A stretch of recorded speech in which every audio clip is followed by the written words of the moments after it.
Okay, let's all stand, please. Call this meeting of the Douglas County Commission to order. Friday, November 7th, 2014, 9:02 a.m. We'll have a moment of silence, and immediately after, Commissioner Williams will lead us in the pledge to our flag.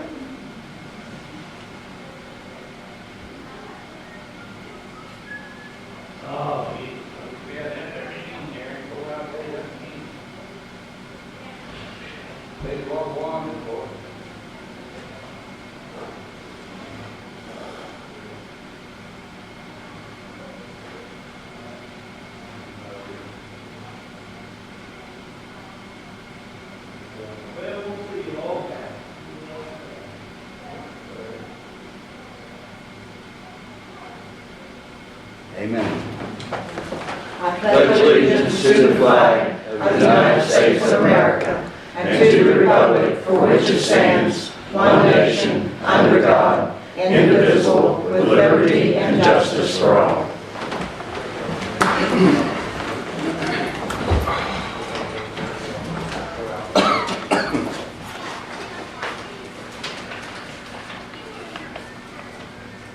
Have you had a chance to read the minutes? Yes. Okay. I move we accept the minutes. As read, all in favor, aye. Aye. Aye. All opposed, nay. Ayes have it, motion is carried. Correspondence, I have several letters. Read.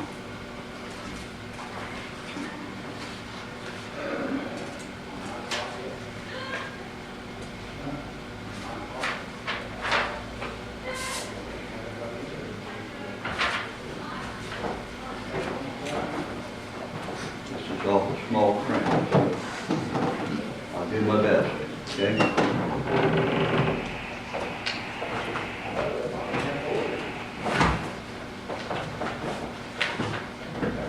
Is that the letter from Linda Ireland? I don't know who it is. No, it's Okay. RPIA Okay, insurance. I was gonna say I have It's something with email Mark. about insurance. Well, like you said, I had a letter. You do. Which one is it? It is there. Oh, okay, sorry. Sorry. Okay, here we go. A little bit better. Dear Commissioners, I think the $500,000 should be put in a special discretionary spending and savings fund, along with a portion of the other revenues from the oil and gas industry. Spending of these funds should be decided by the community as a whole to develop the future we envision. My vision of this future would include high quality of life for all citizens, both at work and at home. Stewardship of our natural environment and resources. An economy that allows our young people to stay if they want, but doesn't require them to risk their health or damage our quality of life. Food and other products produced locally. Use of clean, renewable energy. Arts, cultural, and other activities that bring people together. That's just my opinion. Each of us has ideas and visions of what we'd like to see, and no one person holds the key to our future. If we bring people together to discuss our visions and ideas for achieving them, we can work together for a brighter future. I request that spending of these funds be decided by the participatory democracy. This system has been used very successfully in other places. In it, all interested citizens can be involved in deciding how to allocate funds. If they commit to attending meetings and educating themselves about needs and opportunities. Any citizen, community groups, business, or governmental agency can make a spending proposal. The citizens together decide which proposals to fund. This system brings people together to make meaningful decisions that can create positive improvements in our county. Besides making beneficial spending choices, it builds strong community with active participation of residents. These oil and gas revenues give us an opportunity. Let's work together to make the most of it. Sincerely, Linda Ireland.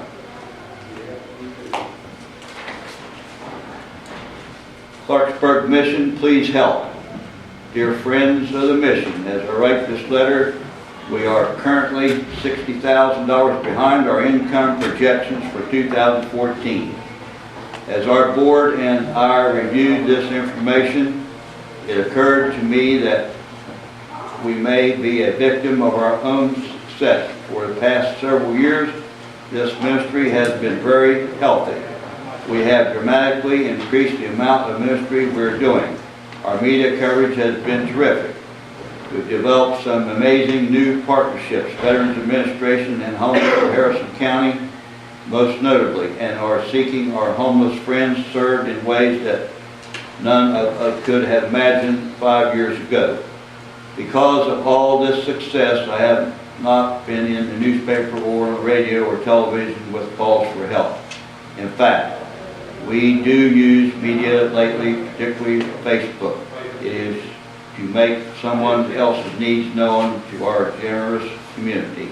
Using this method, mortgages have been paid, evictions have been avoided, utilities have been kept on or restored, cars have been repaired, furniture, appliances, and other items have been secured, and transportation has been provided. It has truly been remarkable. However, in the midst of all these wonderful things, we have failed to ask on our own behalf. So now we are experiencing our own tough times as ministry. The Bible says you have not because you ask not. That's the truth. So today, through this letter, I'm asking, we need your financial support immediately and generously. We need you to ask your churches, clubs, family members, friends, and co-workers if they would consider becoming a supporter of the mission. We are housing 90 men, women, and children every night. That's over 30,000 nights of lodging each year. We provide over 100,000 meals in our community annually, both in our facility and through partner organizations. We are providing for babies and young children the clothing, diapers, and food they need. The cost of us not being alive and well in this community would be staggering. We need your help immediately. Thank you for so much for all you've done and for all that you will do. Chris Mullen, Clarksburg Mission.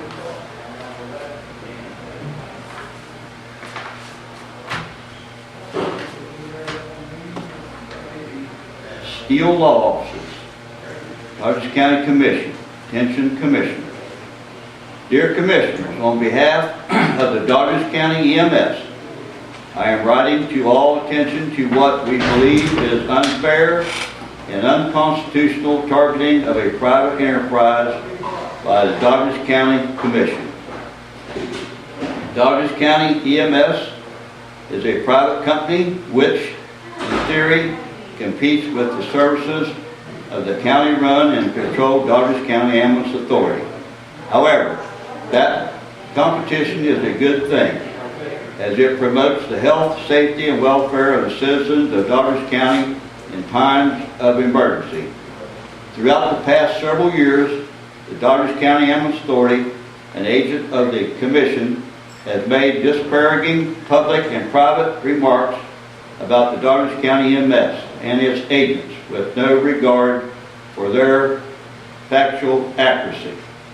Further, it appears to be chartered on a course to single out the Dodgers County EMS, to put it out of business, and to reap whatever windfalls are associated with the lack of a competing emergency service. This is supposed to be a government for the people and by the people. Douglas County and its citizens deserve more from its elected officials. We hope that the Douglas County EMS and the Douglas County Ambulance Authority can proceed in the future in a spirit of cooperation which is aimed and provided the highest quality of services. Any continued slanderous statements, unsubstantial innuendo, or signaling out by government for competitive purposes will be dealt with in the court of law. Thank you for your kind attention to this very important matter. Sincerely, Charles R. Steele.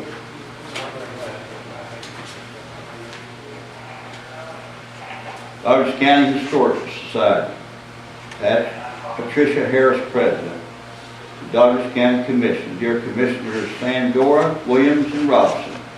On behalf of the People's Voice, Douglas County Historical Society, local organizations, churches, and the many others who work so tirelessly to make Citizen Appreciation Day the huge success story that it was. You have our deepest thanks and appreciation. Your generous sponsorship helped to make the People's event so successful. Over 60 volunteers from numerous nonprofit organizations helped out assuring an efficiently operated social event for the people.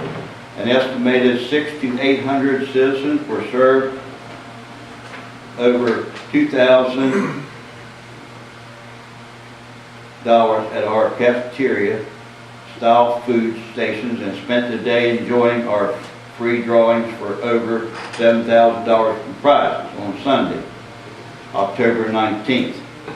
They were doubtful at first, and then they were ecstatic when they realized everything really was free. Prizes included a freezer, refrigerator, washer, dryer combo, 50-inch flat screen TV, a generator, snow blower, microwave, iPad, 2 iPads, cordless tools, and much more. The horse-drawn shuttle service on the North Bend Trail was a huge hit in the children and adults alike. The crowd was in no hurry to leave. Sitting there in the street listening to the live music from our local artists between drawings, folks forgot about their difficulties. They were all just happy citizens enjoying themselves. A young security guard in uniform to go to his work upon leaving the event said that he told his mother he had better bring some money just in case he might have to pay for something. His mother assured him that the event was completely free. Through the wide smile, he said, "She was right. I just can't believe this is all free."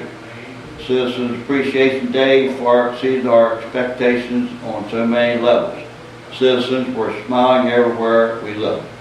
Rival business who had not associated with each other in months, in some cases even years, were working side by side. Children were laughing and playing on the courthouse lawn.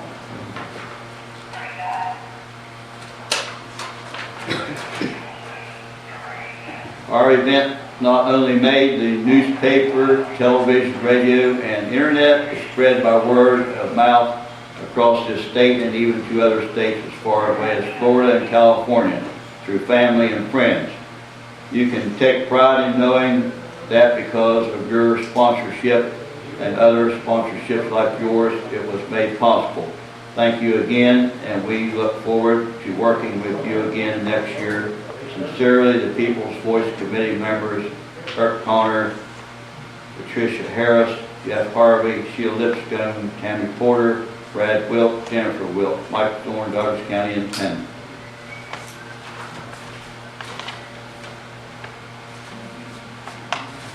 That's all the correspondence I have.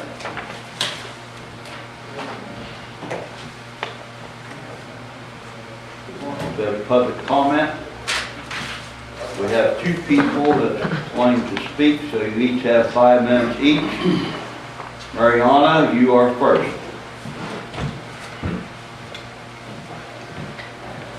Thank you. You're welcome. I wanted to give you the results that Duke University did of the water sample at Douglas County Park. and also at Middle Island Creek. The sample at Doddridge County Park was taken from the water faucet that's by the big playground, sort of across from the building where they do the bingo. And the sample that was taken at Middle Island Creek was taken in the same location that Downstream Strategies did their samples. So, here you go, Ralph. Thank you. I just made one copy, and I think I had emailed you. And then the other thing that I wanted to do was, I wanted to invite the 3 commissioners to the next meeting of the Doddridge County Watershed Association, which is on November 20th at 6 p.m. at the Senior Center. We are hosting, or there will be a lady called Elise Keaton from the Greenbrier Watershed Association, and she will be discussing some of the large natural gas pipelines that are going to be impacting Doddridge County. And in addition to her, she is also bringing with her some attorneys from Appalachian Mountain Advocates. So the meeting starts at 6, and would encourage you to attend. And the other thing I wanted to state was the letter that was read by Linda Ireland. I am in complete agreement with her. I think some of that money also needs to be set aside as part of a rainy day fund, because right now it's all boom, but when the bust comes, the county might not have the finances to continue supporting some of the programs and activities that benefit residents in our county. And the other thing I wanted to ask, and perhaps Pat will discuss it, an update on what's going on at Oxford Station.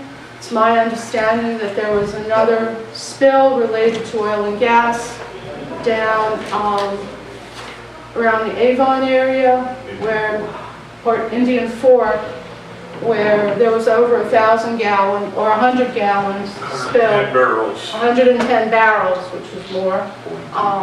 42. Be about 4,000 gallons. 4,000 gallons that was spilled because of theoretically a faulty fitting. Now, there's a lot of drilling going on in that area, and it's very, very possible that pressures were increased. But that also, a lot of that region there Old wasn't. stuff. It's It's all- old drilling. Right. I'll discuss it. Yeah.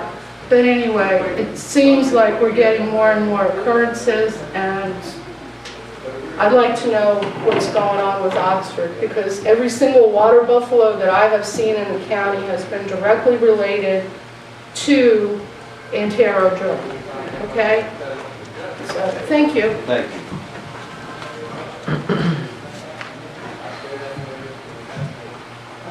Tammy Beamer?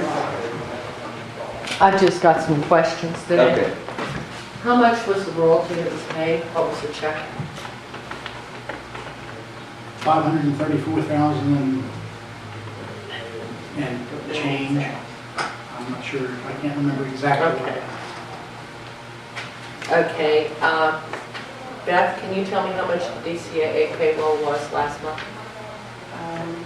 The total was $52,412.09, and they donated $10,000 back. $52,412. And they donated $10,000. Even with the donation, is this more or less than what they have been? Does this show an increase? It's probably about the same with the donation. I'm not sure, I'd have to look back. The donation may be about the same. Okay, now this is going to be a tough one. Who is the Doddridge County Park and Recreation Commission?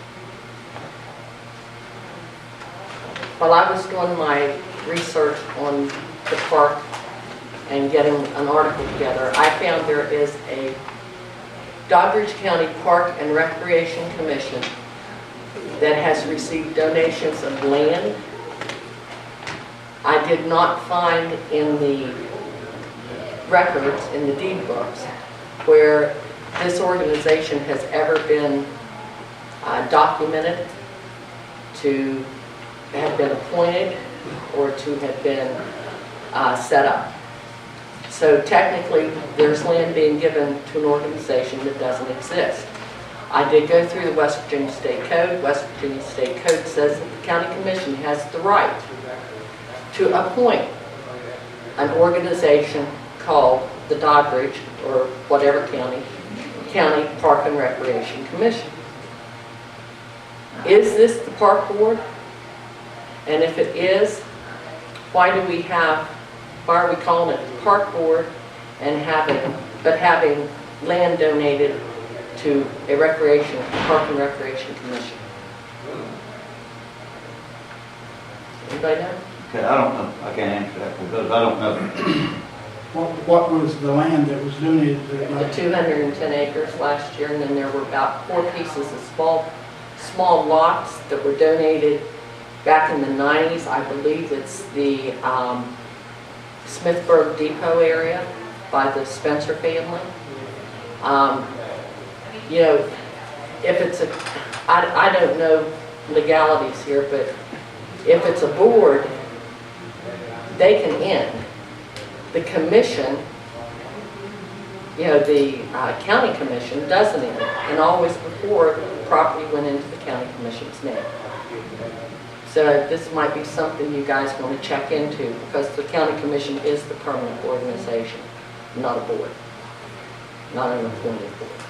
Okay, my last question is, could I have a copy of the letter from the DCMS lawyer and Duke University water results? I gotta get copies made of this water results for the rest of the commission. Anyway.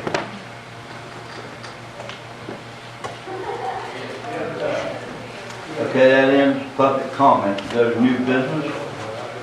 Wait a minute, sorry. Got ready, sir.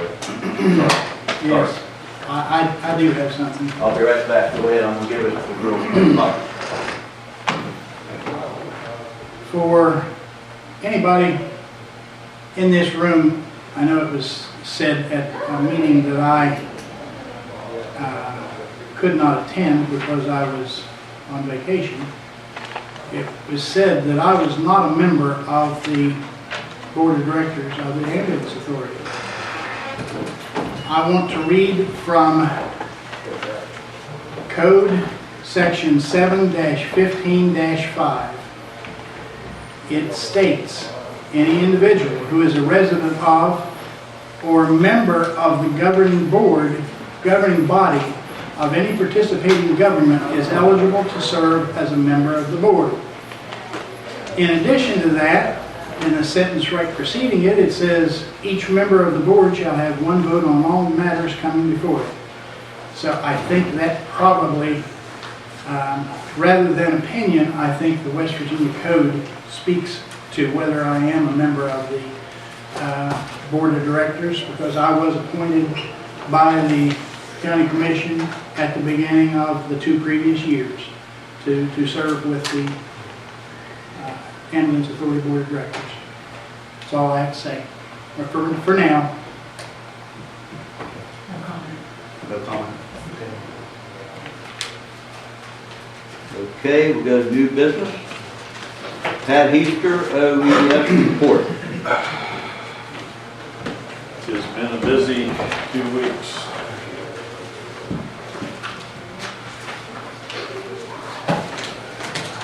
Thank you.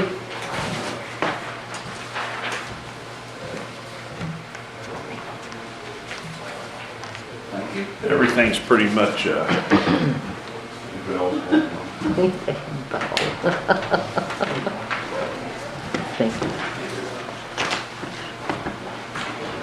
we've been,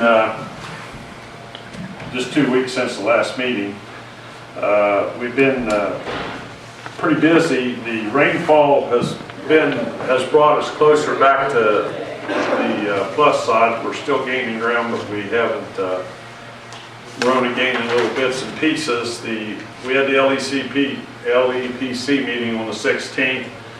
After the LEPC meeting, I need sometime since you all are together, we need to sign the books. It doesn't have to be right now today, and I'll pick it up off of Beth. I need to mail one to Charleston.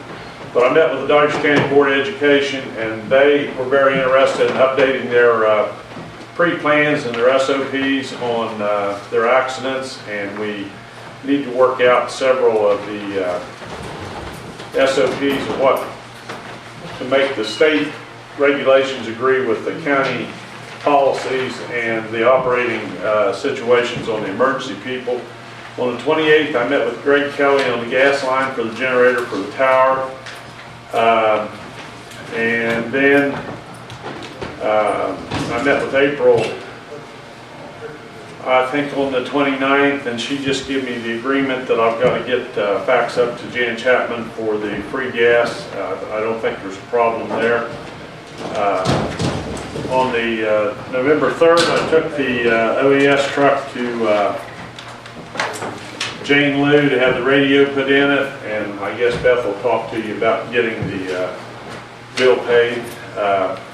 On the 4th, we had a 110 barrel spill on Indian Fork, which was a 4-inch plastic gas line, existing gas line that went from a tank down to a tank battery where they gathered oil and well fluids.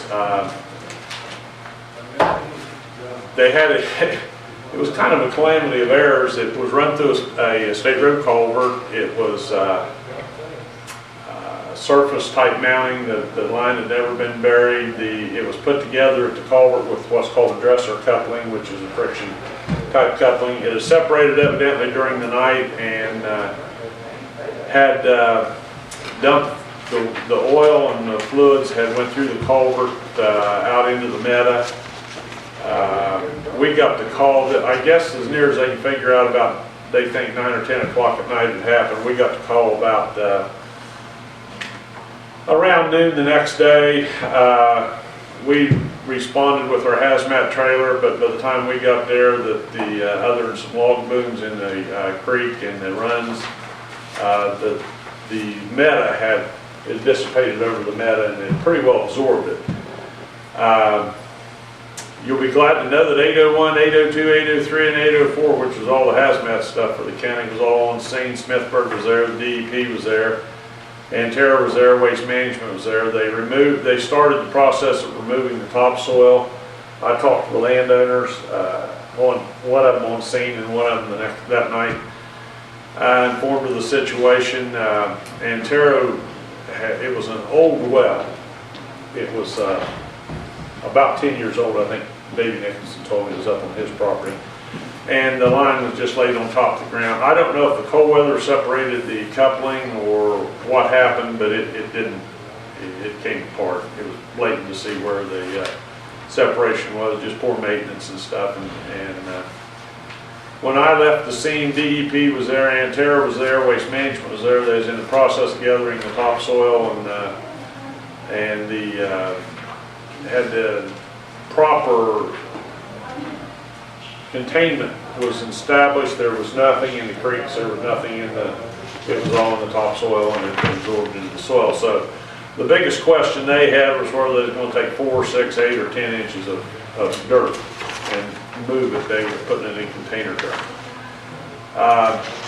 The Antero cleanup guy was BELT, Belt, is that his name?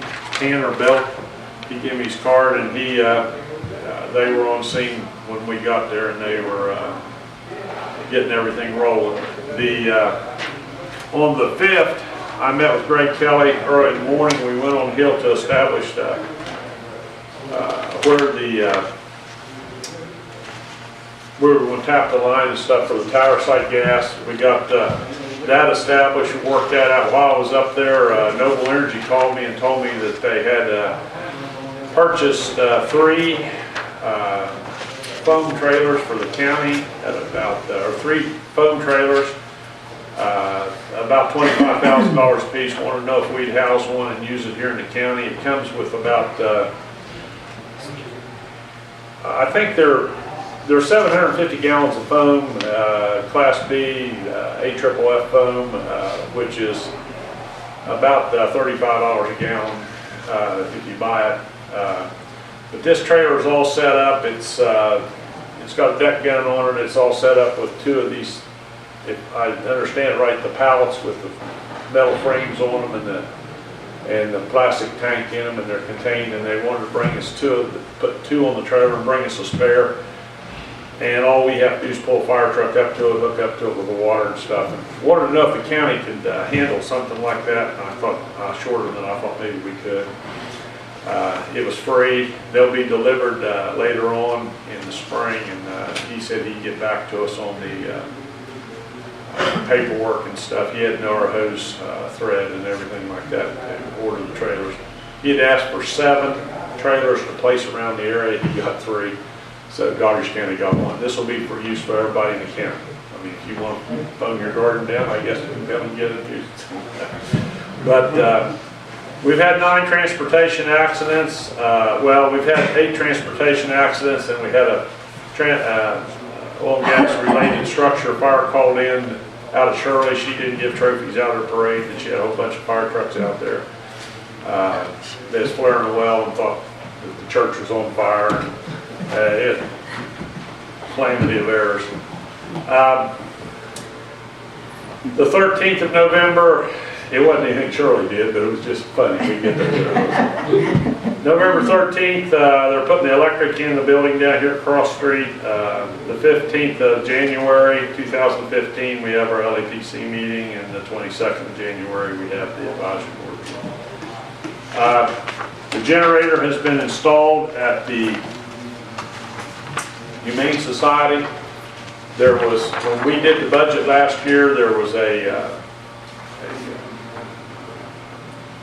communications error, I guess you'd call it. The administration was changing at the Humane Society, and when they give us what they needed, I had requested $5,400 on the budget for their generator because the lady told me that they had a $1,000 donation. Well, now the administration's changed, the generator's installed, the bill's not been paid yet, but they're $1,000 short. They can't find the donation. So at the next meeting, I'd like to get on the agenda and request an adjustment so they can get their generator paid for. And the generator will be installed at the tower site just as soon as we can work the agreement out. And April will come down just before the meeting, give me a draft of the agreement. So as soon as I can get Jan to okay it, I'll transfer it over to their people today and fax it up to them. And as soon as we get it, then Greg and him's going to put everything. In fact, it worked out better because instead of a line, they're putting us on wellhead gas, which is constant, and they're going to take care of everything. I had envisioned 3,000 or 4,000 feet of line, and it turned out to be 343 feet. So we're a lot better off than we thought. So that's it. Any questions? How was the new truck working out at pickup? Well, it made a run the other day. I went to the oil spill, but it's got the radio in it, and I'm working on getting the hitch situation. We cabbaged all the hitch and stuff off the other trailer, the receiver and everything. And Monday night, well, I made arrangements the other night for them to come and get Smithburg, come and get the truck, and they're going to hook the trailer up and everything, make sure everything works. Make sure it's all right, but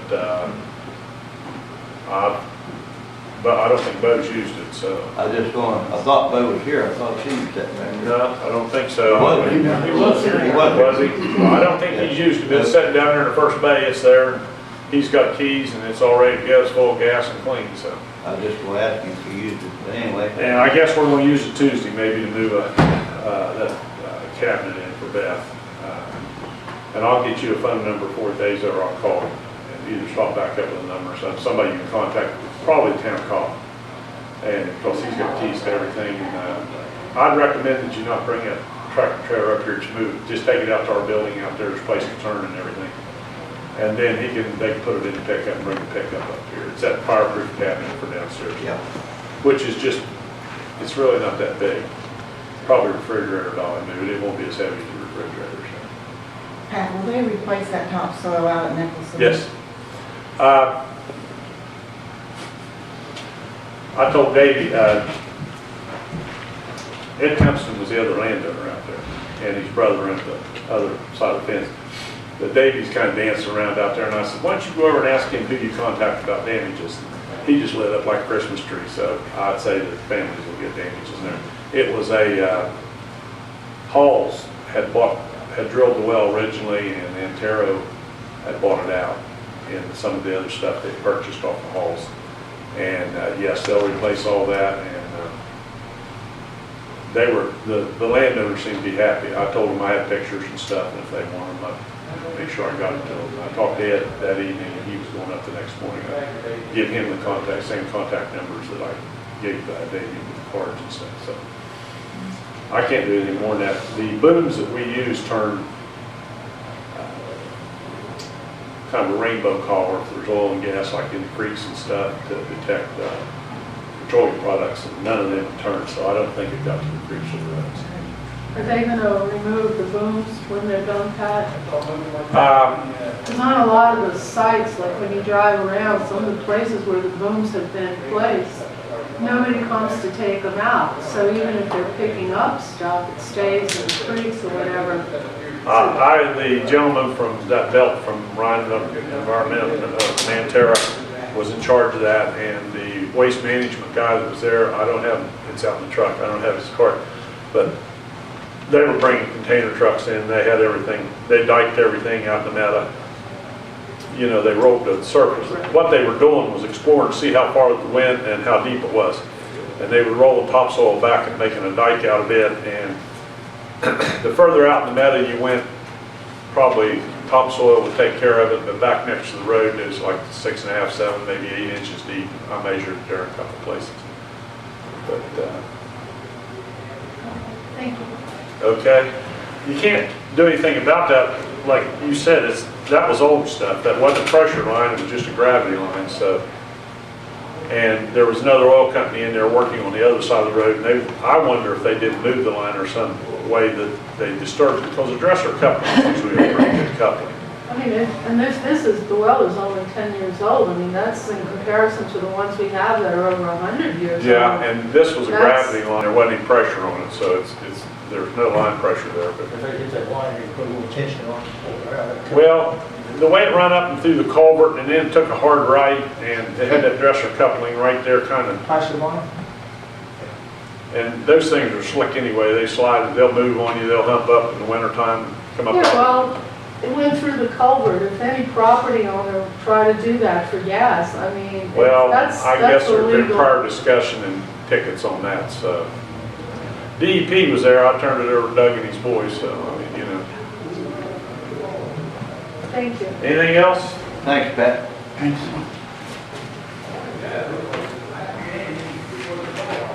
Item B, approve emergency operations plan. Pat, is this the? Yep, the sign? right inside there. Need a motion? Need a motion to approve the emergency operation plan. I make a motion to approve the emergency operation plan. Okay, it's been moved, we approve. Emergency operation plan, all in favor, aye? Aye. Aye. All opposed, nay. The ayes have it. Motion is carried. Item C, Paul Bump IRP Tower. You are, sorry. Beth, I'll pick that up off you. Huh? I'll pick that up off you next week. Okay. Okay?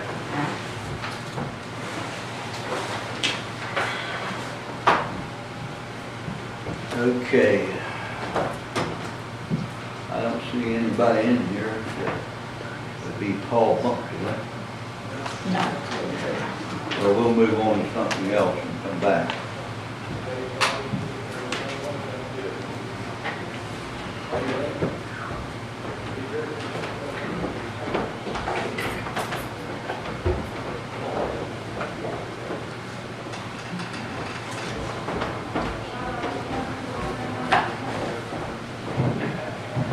Okay, we'll go to item D, Herc Connor updates, streetscape and PSD.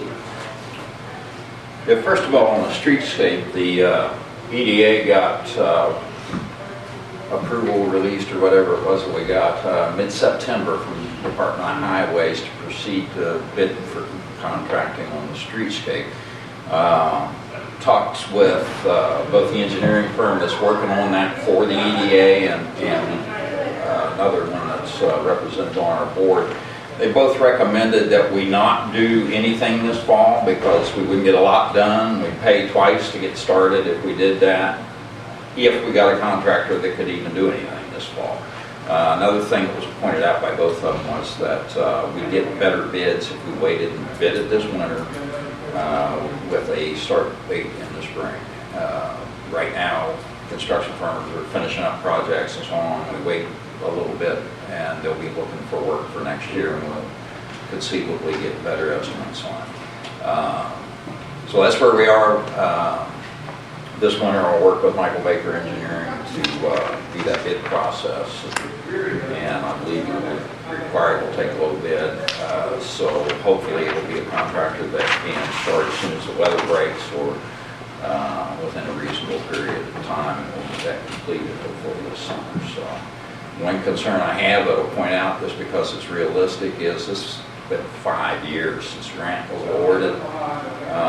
I assume that we will run into some budget issues due to cost increases over that period of time. I know concrete has gone up tremendously during that period. So the engineering's laid out so that lesser priorities can be eliminated or redone a different way in order to save costs. So I'm hoping that will cover everything, so we don't run into major detail there. We won't know until we get that bid process done. So on the public service district, I got a little written report on it. And I'm sorry, were there questions? Any questions about this feature?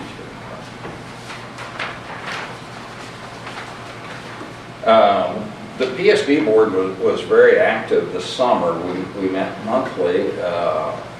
We had input from 3 engineering firms from Region 6 and contact with the Wayne County Administrator, because we've been told, and they have done a tremendous job in the last 10 or 12 years of getting water out in Wayne County from a very small area service to about 90%. The county administrator told me that with the plan that they had going, that they would achieve near 100% in the next few years. So I was impressed with them, and he's willing to advise or help us in any way that he can. So the way that took place, it is that they had a master plan done, and other counties and PSDs have done this too.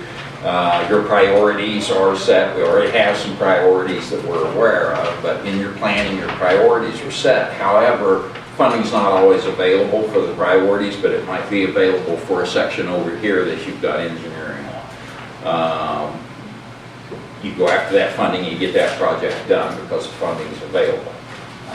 If you wait and take the priorities 1, 2, 3, sometimes it takes a long time to get that funding to where you want it and need it. So that's the way they've done that. It's a pretty aggressive process, but it gets it done. The more you get done, the more you're likely to get done in the future. So we had worked with Region 6 staff to get a request for qualifications process for an engineering firm so that we could get a price on doing a county master plan. We've got the one that was done in 2010 for an area of the county, but it doesn't include the whole county. We're of the opinion that the whole county is, or whatever, will need water eventually. That there will be people that will want water. However, in August, I attended the Public Service Commission training for PSD board members. They raised a question with me working for the EDA and volunteering for the Public Service District, and thought there might be conflict there. They've raised the same question about Dave Kimball's participation. He's a volunteer for both organizations as a board member. I really think they're just trying to do their due diligence, but I think they're doing it a little bit to the extreme. So they requested we get Ethics Commission opinions. We got staff opinions that said they didn't view it as any conflict of interest. The PSC staff came back and requested then that we do the full-blown advisory, the formal advisory opinion with them. Both Dave and I have sent in requests for that, and we've both heard back from the Ethics Commission staff that they meet the 13th, and that they'll decide those issues then. So I'm hopeful that we'll get a decision. I don't anticipate a negative outcome. One of the things that kind of drives this is there was another PSD that the county EDA kind of owned and ran, and I mean that was not acceptable. I talked to them, and they said, no, your situation's a lot different than what we had set up. So I anticipate that we'll be able to move forward. As soon as we get clear to do that, though, I mean, we're not doing anything until we get this sorted out. As soon as we get clear to do that, we want to move forward with the request for qualifications and see how much a county might start doing.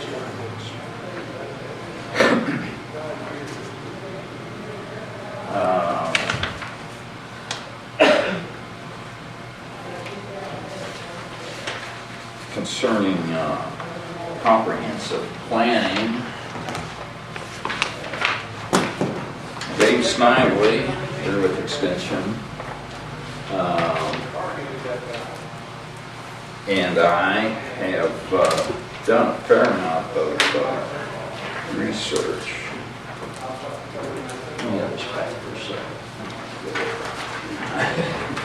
Let me give you my copy. We've done a fair amount of research, and you know, we've heard today a little bit about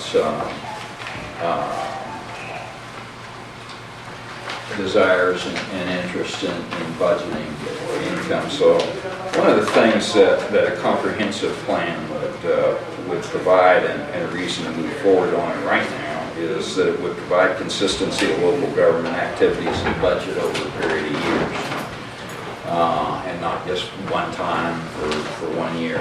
If we can prioritize some things, that'd be great. And with the income increasing incrementally, and we know maybe for a short period of time, or a relatively short period of time, that would be another good reason to do this process.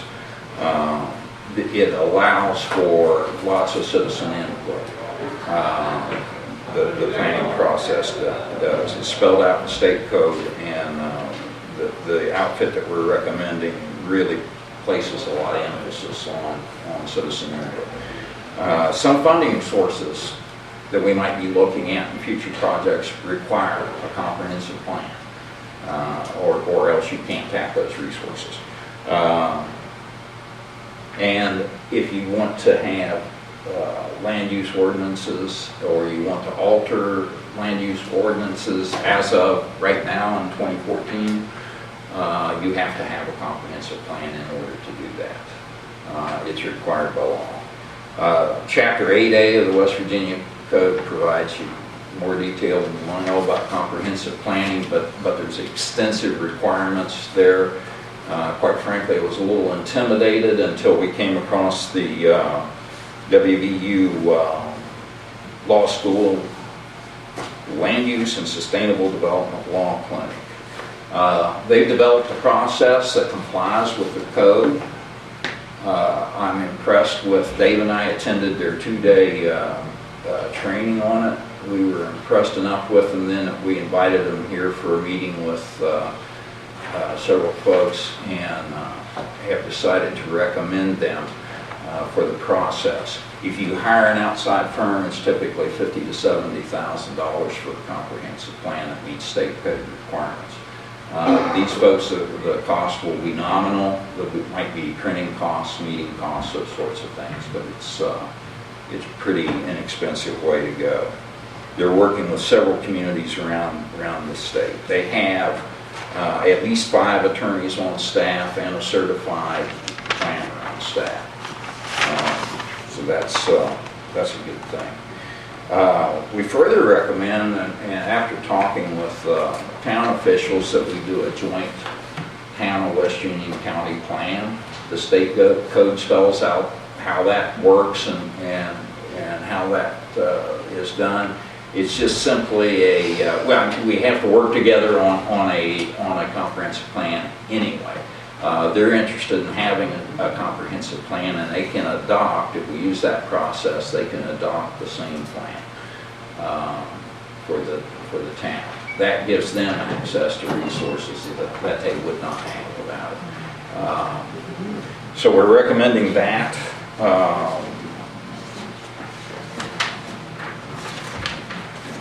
It's relatively simple with them involved. What we need to do, the county commission has to agree to work with them. It's a relatively simple agreement. The county commission would have to create a planning commission via an ordinance. The law school clinic will provide draft ordinance for that. You have to appoint a commissioner or designate to the planning commission. You have to participate some in the process.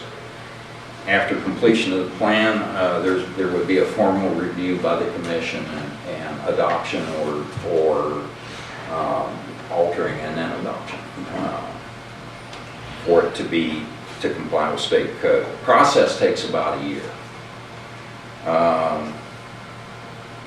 We've taken the liberty of looking at Section 8 of the code with the land use law clinic and looking about potential participants. And we've talked to other communities. The larger you make the planning commission, the less effective it seems to be in other people's experience. I mean, this is all new to us. There hadn't been a plan done in Doddridge County since 1974 was the last reference. So, I mean, this is new to everybody. So we took the liberty of talking to some folks around and getting the geographical area and different levels of interest and knowledge. Tried to get to be age diverse. It's hard to get young people with kids involved. So we came up with people that said yes, they would be interested and provide a pretty wide variety geographically and expertise-wise. Would be Ronald Spencer, of course, business, oil and gas, banking, and education interests. Zana Hudson for youth and agriculture. Myself for economic development, the public service district, and community development. Norma Boyer has a background in health and human services and agriculture as well. The City of West Union has recommended Joe Cross for the municipal contact, and Daniel Rock as a business owner. Like we said before, the state code requires one county commission or their designee, and I've taken the liberty of speaking with Ronnie Travis, and he has expressed interest. These are just there for your review. I mean, they're not, we think that would make a great planning commission, but you're free to use that information or not. So, Dave and I will be willing to entertain questions about the process from the commission or get you more information or whatever you need. We really think this is vital at this point in time for Doddridge County. You got anything else to add? Not only is it vital, it's legal. It's required by the state code that you have a comprehensive plan before you can do a lot of other kinds of things that you need to do. So I think it's a good time to do it. And the WB Law Clinic really doesn't cost us anything to use their service. Some of the requirements, so the comprehensive plan in West Virginia must contain the following components: land use, housing, transportation, infrastructure, public services, rural, which, I mean, that's everything in Doddridge County, recreation, economic development, community design, preferred development, renewal and or redevelopment, financing, historic preservation, other optional elements that we probably should include, historical, environmental, and safety issues within the community. So it could provide a pretty good roadmap for some of the things that we're looking at All right right, now. there's a couple of people wanting to ask you a question. I have a question. Okay. Your other member of your public service, is she attending meetings? Absolutely, yes, she's on board and very open. Okay, now, can you tell me, does she still live in Douglas County? Can you answer that? So far as I know, Okay. I mean, I have no reason to know that, or to think that she doesn't. Well, I heard rumor that she's moved to Lewis County. Okay. Her husband has property in Lewis County, and I think they'll go over and stay in Lewis County and take care of the business over there and then come back. Okay. I call her at an 873 number and she answers most of the time. Okay, that answers my question, thank you. Well, I think, personally, I think, I hate to use this analogy, but we've been kind of flying by the seat of our pants for too long. We need to get a plan in place and then a plan that we can all live with and work towards attaining those goals. To be fair, in years past, there wasn't quite the pressing need maybe that there is now for a comprehensive plan, and it may be more useful now than it might have been at points in the past. I mean, it's always useful if you use it, and but you know, there are situations where it's more useful. I guess the other thing that I would add about the work we've seen from this law clinic is that most comprehensive plans are a big 3-ring binder that nobody ever reads. And the ones that they've helped communities with are really a very useful product, I think. And they're not a 3-ring binder, they're a booklet. And they get down to action steps, which is something I see lacking in a lot of comprehensive planning. There's no recommended actions on, I mean, it's just information. And so they're a little different in that they do provide that. Well, the other big factor has been, Doddridge hasn't been in a position for a long time to have the extra money, and it doesn't make any difference. You can have the most wonderful comprehensive plan, and everybody can be on board, but if you don't have the money, then it's nice, but what are you going to do? And if you couldn't get grants to completely fund it, that. Those days are gone. Yeah. Things are changing here in the county, and we're going to have money to do a lot of things. So anyway. Very nice worksheet. This is a Pardon? good worksheet that you gave us. Information. Yeah. Did you get copies of this? Yes. Of these? Okay. I've got 3 questions. One, I'd like to have a copy of your paperwork. Second That's okay. question's what happened to the comprehensive plan that was done by Berea College back in the late 90s? I don't know. I mean, the But county that adopted wasn't that. done by a planning commission and will not meet state code. Well, there's surely some good ideas in it. I Well, mean, that may be, that was but- a statewide or a countywide. Doddridge County's changed a lot since the 90s.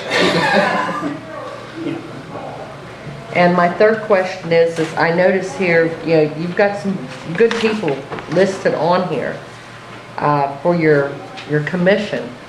But these are the same people who you normally relate to sitting on committees and stuff like that. Where are your consumer types? The code's pretty specific about having areas of expertise covered. Also, the planning commission doesn't do the plan removed by itself in a little room. I mean, that's not how this works.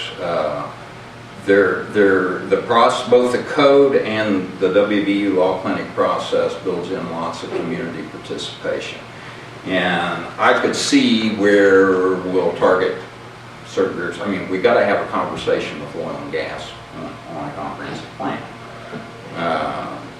We've got to have conversations with education on a comprehensive plan. I mean, we've got to convene people and get a broad representation. It's required by code and their process covers that. Well, what I don't see here listed are the the people who will be consuming this. And I'm sure that that's listed in your state code to have consumers. There's public input is required by state code. But they're not required to be on the committee. Absolutely not. You can have up to 15 on the planning commission. Dave's actually served on one that had that many, and how'd that work? It's difficult. The planning commission doesn't do the planning. They oversee the process, and they work, in this case, with the law clinic to make sure that the code is met on the plan. I have a question. Will the planning commission meetings be public? I would assume so, yes.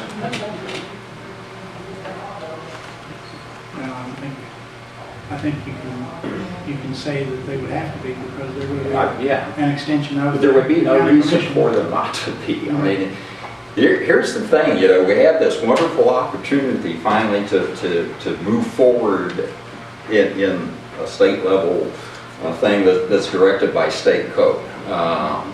We really have to do it. We cannot do this. We cannot do this. But you won't be able to access, you won't be able to do certain things as a county or city government, and you won't be able to access certain funding, and you won't be, that's fine. There's counties that are opting to do that. We have an opportunity right now to move forward and have a comprehensive plan that meets the state code. We're required to have a planning commission, but most of the good planning commissions have subcommittees. They'll put together subcommittees, groups of interested citizens in certain areas that they use to advise them and guide them in their decisions. So I think it's an opportunity to get a lot of kind of structured community input to address the issues that are on every one of the commission agendas almost every time you meet. In Harrison County, the Land Use Law Clinic is even convening the Boy Scouts as a recognized valuable input group. It's been difficult up there for them to get citizens out to participate. But the Boy Scouts participate. I mean,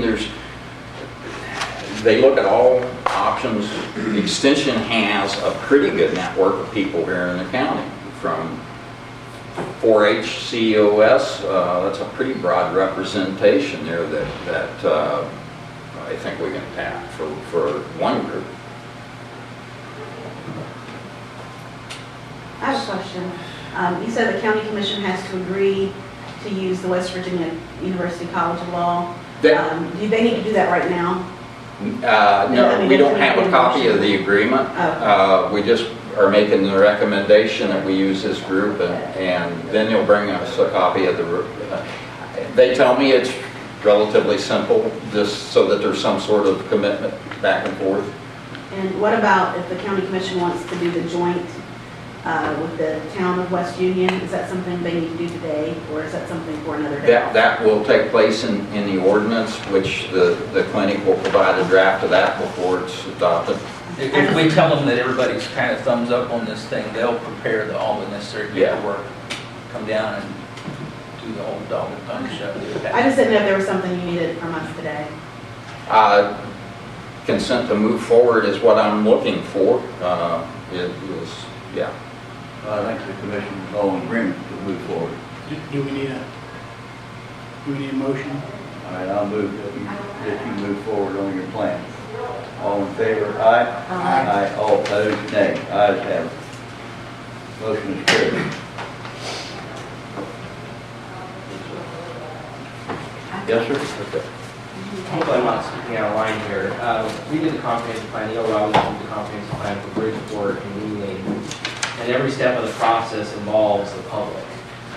We have kind of an initial committee that kind of steers things and gets things going, but we met with seniors and youth group, kids from high school and others.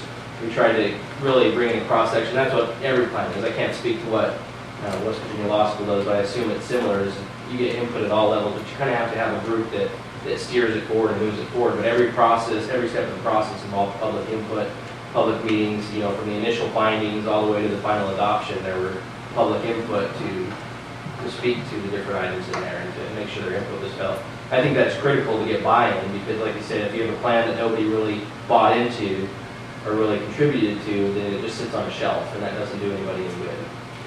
Thank you very much. Thank you, Herb. Thank you. Thank you, sir. Okay, we're going to go back. Paul Bump, is that you, sir? Nope.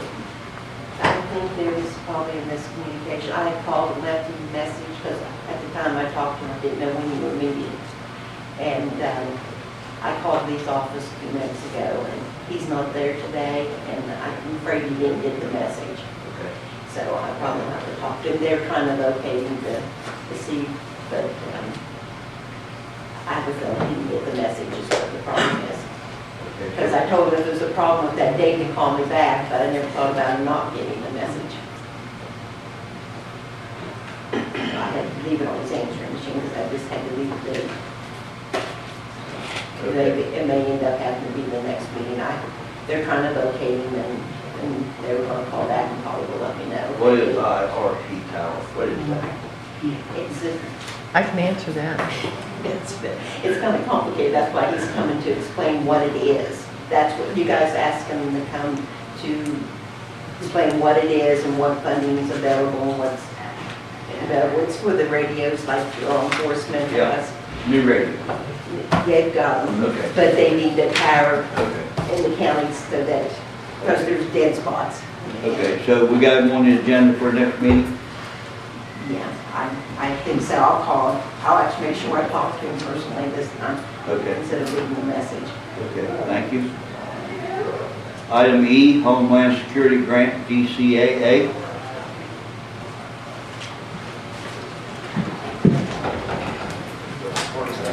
Thank you. You guys should have the forms for the grant that we submitted to Homeland Security. It's the same system that the law enforcement applied for and got funding for. It's for the IRP radios for our trucks and portables. And everything's been approved. We just need your guys' signature to proceed and get the funding for it.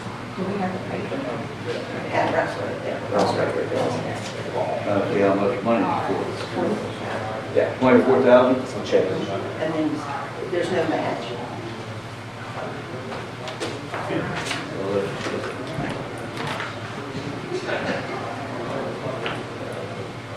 It also falls in with the IRP towers. It's the same grant that the sheriff's office got. Central just asked if we wanted to go in with it too.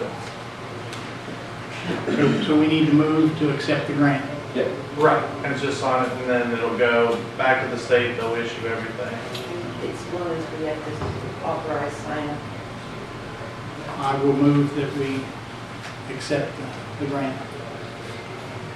How will this affect the fire departments who don't have the radios and any other emergency responders? This new It's going tower? to be dual band system right now because of not everybody has them yet. It's a dual band system. Same thing that Harrison County uses. Could the fire departments not latch into this same grant?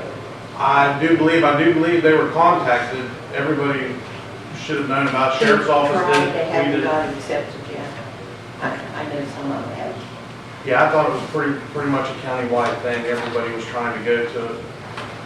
And what the IRP tower does, it helps eliminates the dead spots on the high band. It's a digital system where, if you hear the beep on the radio, you have a signal. Because there's plenty of areas in the county we don't have radio service. Right now, we're piggybacking. We have some IRP capabilities because all your hospitals use it now and statewide agencies. Right now, we're piggybacking off of Pennsboro and Salem has one for Harrison County use. We can get signal pretty much throughout the county now, but the tower here is what think Pat's working on the secure the whole area. I forgot where he said that they was gonna put the tower. I actually did too when you said that. He told me one time he mentioned where they was gonna put the tower. Was it I forgot. Maybe the high school? I think it's right around, Because the high school is the highest point in the county. I'm not 100% sure. I heard someone say that. I don't think that's true. Is that not? or by one person. The highest point in the county is up England's Run, Yeah, that's right, when not, that's right. between England's Run and Jockey Camp on the Yep. ridge. There's a tower up there already, or maybe more than one. I don't think there is on Wind Knob. That's on my father-in-law's property. Oh. Well, there's a tower up there somewhere because, years ago, the school board, they got radios, and I know that tower's over there someplace. Yeah, there's a tower around there. Smithburg has their own frequency off of one of them close to the vicinity there. Yeah. There's 2 or 3 of them right around there. There's one over on Morgan's Run, on the hill up there. Morgan's Run just across the ridge, the other way from Yeah. England's Run. Okay, I need a motion. So moved. Okay, it's moved. We accept this grant. All in favor, aye? Aye. All opposed, nay. Ayes have it. Motion carried.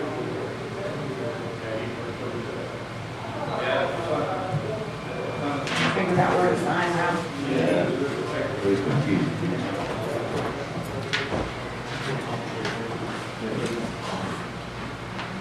Okay. There's another one over there.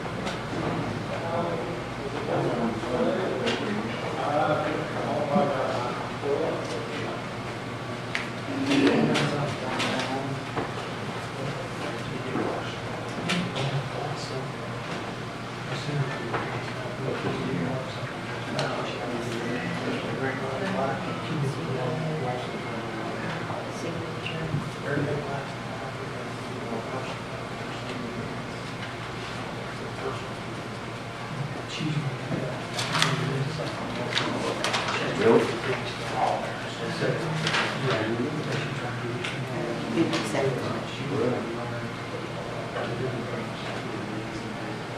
You must have put them stickers on there, didn't you? Okay, move to F, appointment of DCAA board member. I was the one that put that on the agenda for way back when. Anyway, the person I want to appoint is Nellie Hurst.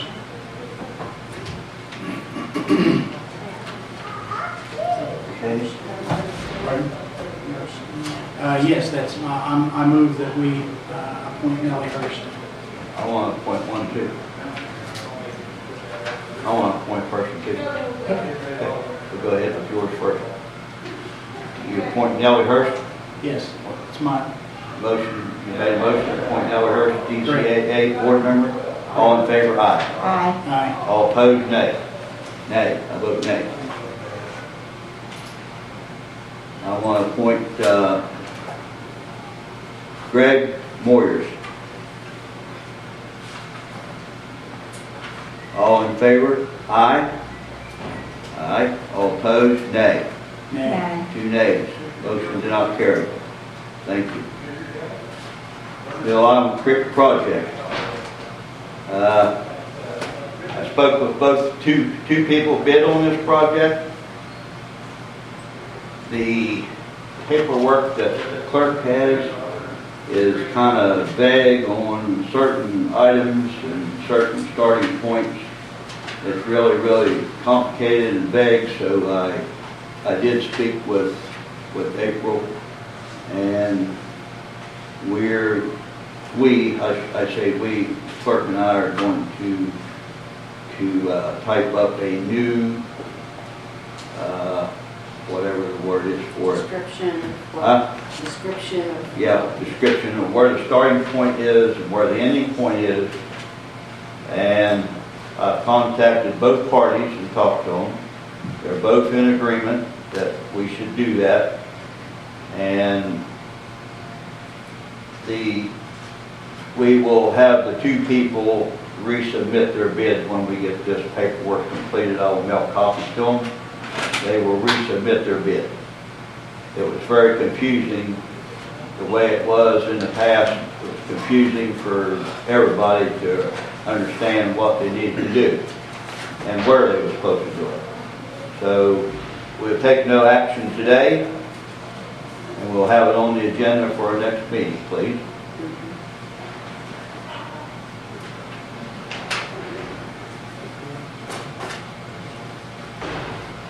Okay, item H, allocation of oil and gas severance. I requested that be placed on the agenda. Before I get into this, there seems to have been an effort to make this a public opinion survey or situation, and in reality, constitutionally, the county commission is to determine the budgets and the finances of the county. And personally, I'm not going to do something that's not in accordance with the state constitution. And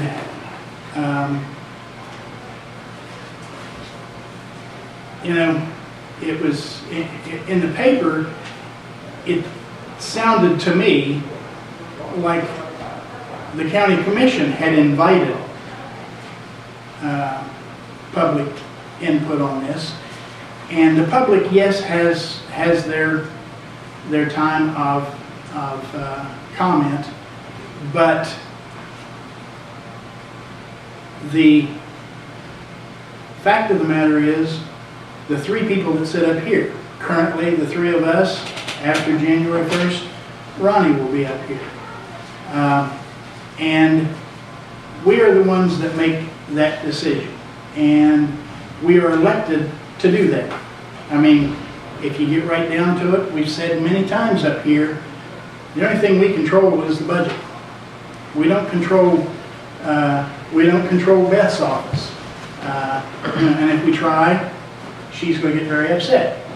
Right. She has in the past. But the point is, it's the county commission's responsibility, and as far as I'm concerned, that's who will make the determination. Now, with that being said, last year we received, I believe, $534,000, and it was just totally coincidental that that was the amount of the royalty check that we received, approximately. But last year, it was $534,000. This year, it was $1,253,000. The increase it's phenomenal it was even more than I had anticipated. I mean, it was in the neighborhood of what I had hoped for, but I think that we can expect much more in the future. And there's been questions in this, and I'm just kind of backing up here. There's been questions, probably 50% of the county commission meetings that we've had. There's been questions about when are you going to hire an administrative assistant? Well, the answer has been, was, and still is, we didn't have any place to put an administrative assistant. You got to have some place for a person to work, and that has been the same question and the same answer for, I don't know, seems like the last 2 years. Never, and in addition to that, we would say, we're going to have some more room. We've got to have an annex. We've got to do something up here. We got to have room for people to work. Never was, as to my knowledge, wasn't publicized, but yet now we get this money and all of a sudden someone is suggesting we need an annex. Well, yeah, we need an annex, and that's what we've been saying for 2 years. So, with that in mind, I am going to suggest allocation of the, and I've just rounded it to $1,253,000. It's not that total. Pardon? It's not that total. What do you mean it's not the total amount?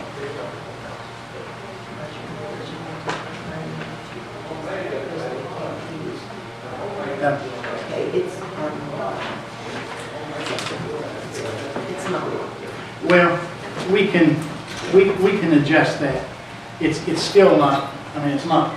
No, it's just a few budget revisions. we Small did. budget They revisions? cover a few things like the roof being fixed and Okay. some other stuff was taken out there. All right. The first thing that I would like to see is that we pay off West Union Bank. And a couple of reasons. We've got the money. Why don't we pay off the debt? Number two, that's going to position us in a better, put us in a better position if we need to when we get to the point of the actual financing of an annex, if we have no debt, we're better off. Number two, the DCAA is wanting a box van, and I estimate that, or my proposal is that $85,000 be used for that. There's still some left in the existing budget, and then the ambulance authority will assume the rest, and that, I don't know, you know, that sort of answers Butch's concern that they participate in the purchase, and so I will let Cole describe what we're talking about. The truck that we're looking to purchase is another 4x4. We only have one 4-wheel drive at the moment, so with the winter coming up and the roads in this county, it's hard to get with a rear-wheel drive truck. So we'd like to have a second one for our second JDQ. Also, the truck's going to be bariatric capable. In the past, we've had to use Douglas County EMS. The last couple times we requested that truck, we've not got it to us. So we're wanting to be able to use the bariatric equipment with this new truck. That's what we need it for. Okay. Any questions? What's the total cost? The number off the top of my head, I don't have the paperwork with me. I think it's 126 approximately. That was Around what there, was, 126,000. That was the cheapest bid that we had received. Thank you. No problem. Any more?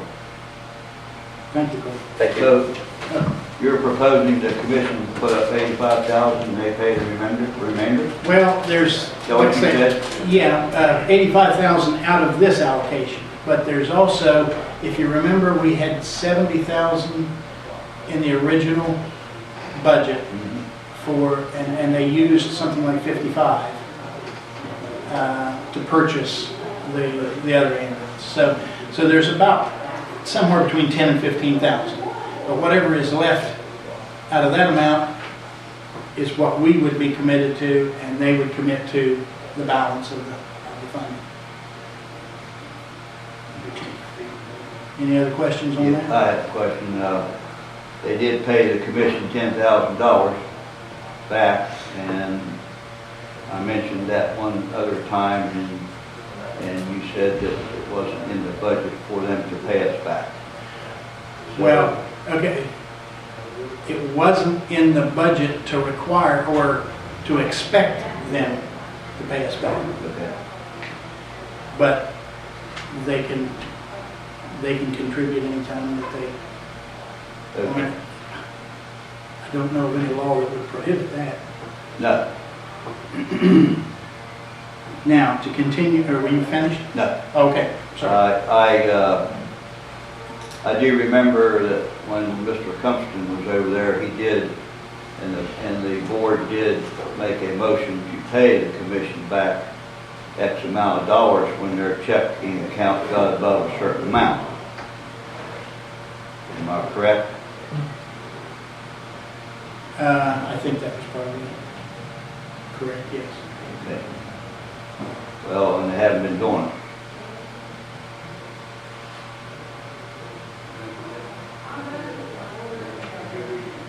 Well, I'm sure the board can address that.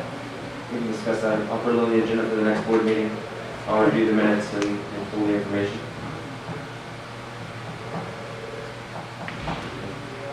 I have no more questions. All right. If you all remember, West Union had made a donation request of $182,000 for the engineering for their, I think it was a sewer line project, and they needed $182,000 for the engineering study. And at the time, they indicated that if they had that study, that they felt that it would enhance their chances of receiving a grant. At the time, we decided to give them $100,000. So I am suggesting that we allocate $82,000 to bring that up to their full request. I think most other donation requests we granted pretty much at 100%. The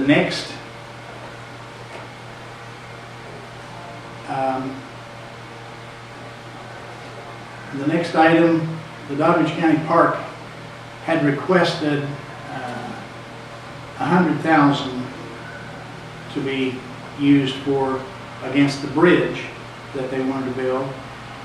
We allocated $50,000 in the budget. I am suggesting that we add $150,000 to that, and they have some estimates in the neighborhood of $450,000 to get the bridge built. But there's also, last Friday when I was down at the park to receive Shirley and I were down at the park to receive the first royalty check. Jim indicated that there might be some interest from certain parties to assist with the building of the bridge. So I think if this would bring it up to $200,000 that we're giving them on the bridge, I feel confident that probably will, along with donations, will get the bridge built, or it will help considerably. The next item, I suggest putting $400,000 in the rainy day fund. And I had calculated $337,500, but with some deductions, it probably will be in the neighborhood of $300. I think $37,500 is what? Anyway. Either be close, yeah. Yeah, somewhere around $300,000 we put into the Doddridge County Courthouse Annex Fund. whatever kind of a fund we have to have. And I would like to see, and I know that we added some in this year's regular budget to the rainy day fund. 100,000. Was it 100,000? Yeah, we put it to be moved to whatever other fund, reserve fund, I think is what they call it. So You mean for the courthouse annex? yeah, and there's possibly- 150 for that, and then there's 100 for stabilization. Stabilization has been transferred already, but the Okay. other one, I had to wait to see which fund to put it in. We have to create one. Do you know off the top of your head how much we already have in the stabilization fund? Approximately. That's okay. I'm I'm not gonna put you on the spot. Yes, I'll look into that and find out. But in effect, as far as the rainy day fund, that would be putting $500,000 in the rainy day fund from this year's budget. And if the 150 is correct, then that would be approximately 450 that we would put towards the annex fund. So, that's my proposal. And I will make a motion collectively or individually. Wait, I got a question. Okay. Can we not find somewhere to put some of this money to make some interest? Those are interest-bearing accounts. They are? Okay. That answers that question. In relation to that, the one thing that I would like to investigate the possibility of. Do you recall when we were down in Charleston, Huntington, I'm sorry, and we were sitting in the meeting with, is it Joe DeLong? Is that who is the director of regional jails? Do you recall when he said something to the effect of they were required to keep their money in a certain fund that was making a small percentage, and then he said there is another fund that they could invest in if the legislature would allow them to. He said that, like, at that point in time this year, he'd gotten a 17% return.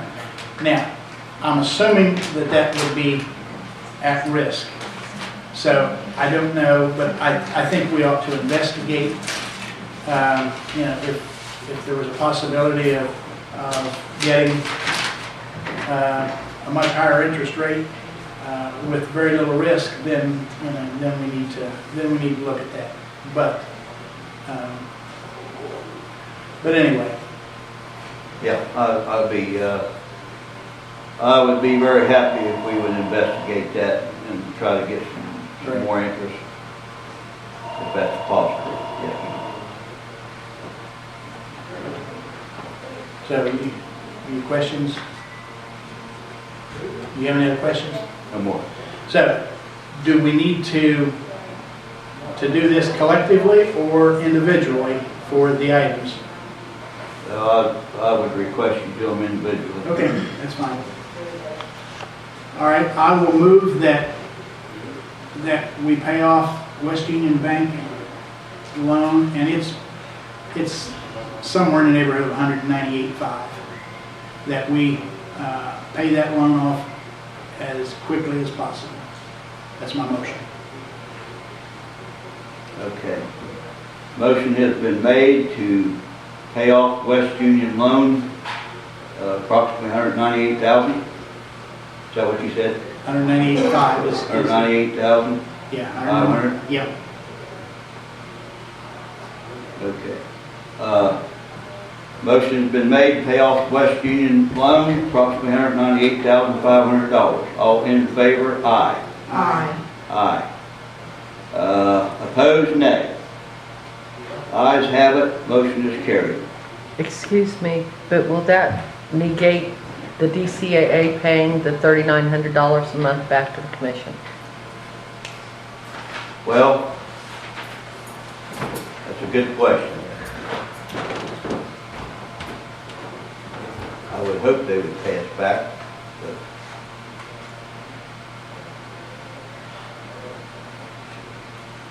Why not? Why doesn't it, in addition to what you're going to bring up at the next?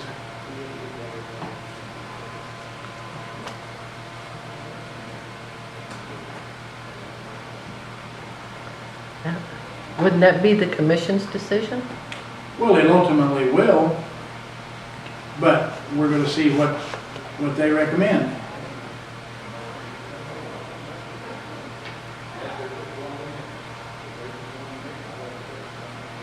Greg, could I make a comment on that?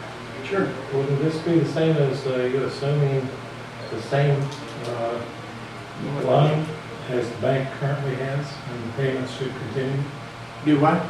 Wouldn't this basically be that the commission now is assuming the loan that the bank originally has and the payments to that loan would be the same, only being paid to the commission?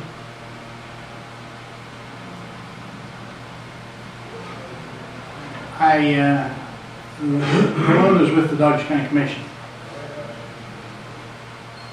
This does nothing to change the transactions between the ambulance authority and the county commission. Commitments they made. The only thing this does is alleviates the county commission of a monthly payment or whatever to the West Union Bank.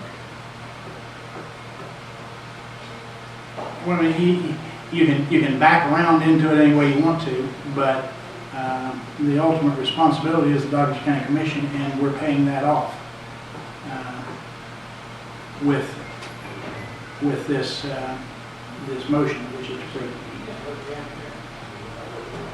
We have asked the DCAA board for their recommendations, and then we will make a decision. Okay. Well, it just was my thought that the loan process, the recouping of the payment should still go back to the county commission from what was the original intent of the loan to start with. I agree. Your opinion is noted.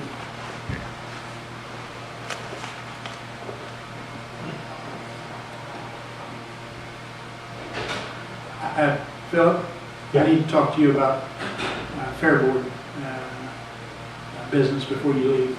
Okay. Okay, I move that we allocate $85,000 for the purchase of the box van for the DCAA. it has been moved that we allocate $85,000 to DCAA for a box van. All in favor, aye. Aye. All opposed, nay. I vote nay. Motion's carried. I will move that we increase the donation for the West Union, the city of West Union, for their original request of 182. 100 was previously granted. We add 82 to that amount. Okay. Motion's made to add $82,000 to the town of West Union. All in favor, aye. Aye. All opposed, nay. Ayes have it. Motion carried. I will move that we allocate $150,000 to the Dodge County Park Bridge Fund, if you want to call it that, increasing the amount in the original budget of $50,000 to now $200,000.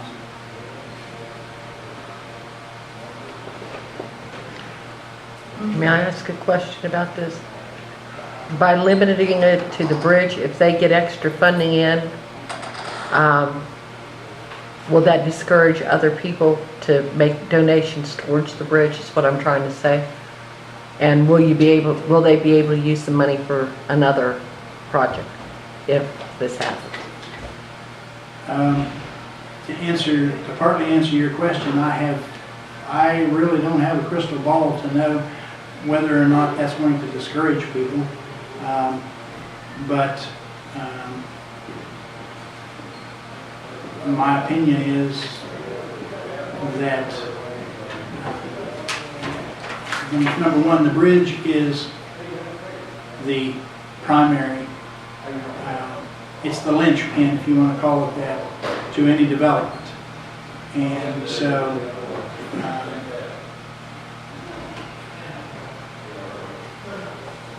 we don't have to designate it to a bridge fund, we can just designate it to the Douglas County Park.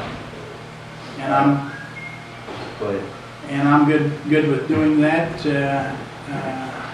If I will rescind my original motion, and I will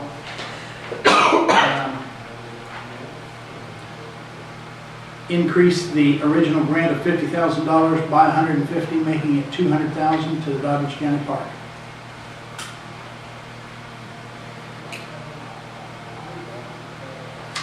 Okay, can we, or I'll ask you, you're making the motion. I'll ask you to put something else in your motion, please, that they use some of this money to, like, put some more things in the park for the kids to do out there. Add some more things. I'm not familiar with everything that the kids want to play on and all that. I'll leave that up to other people. But I would like to see some more of that done.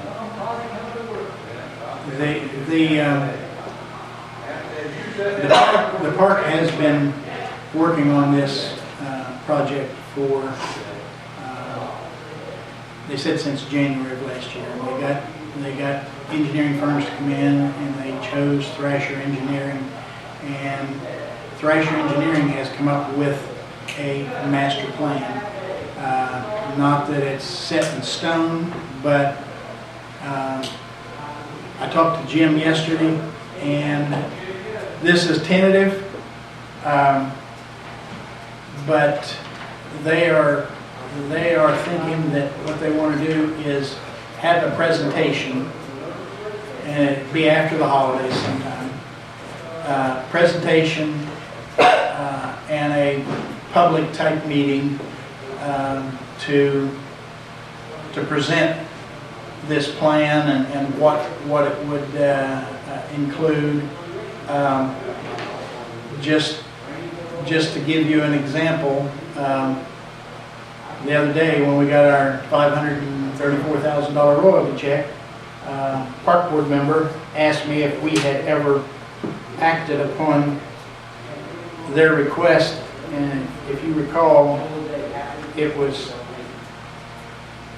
I think it was the first year that I was on the commission, they requested, and the request has been ongoing for years, that we start setting aside money for a pool replacement. And he asked about that, and I said, well, I was under the impression that this master plan was, since they were talking about, I don't know if any of you have been over to the Lewis County pool or not, but they've got lots of, when they build a new pool, they put in lots of things for the kids, and it was all pool related. But anyway, I said, since I saw some of that, something like about that in the plan, I assumed that they were including the pool in that master plan, and I'm not sure that they were, but I think they're probably going to go back and it may include the pool and those things. So you will be able to, you can talk to them anytime, obviously, but at that meeting, you will be able to voice your feelings and opinions and to the park. Well, I will ask you to table this motion you're wanting to make until after they have this meeting and the public and I get to see what their master plan is and what they're going to do. I would feel more comfortable after I seen everything they want to do and talk to them about giving them this money. I would feel more comfortable. Well, I don't have a problem with that because, you know, they're not going to start next week on the bridge. So, you know, it can be, we can table it with the provision that we bring it up once again, once they've made their presentation. Fine. Okay.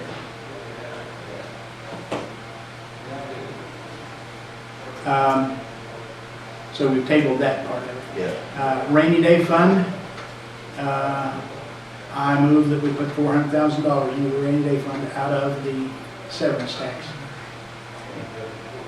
Motion is made, we put $400,000 in the rainy day fund. All in favor, aye? Aye. All opposed, nay. The ayes have it. Motion is carried. And the balance,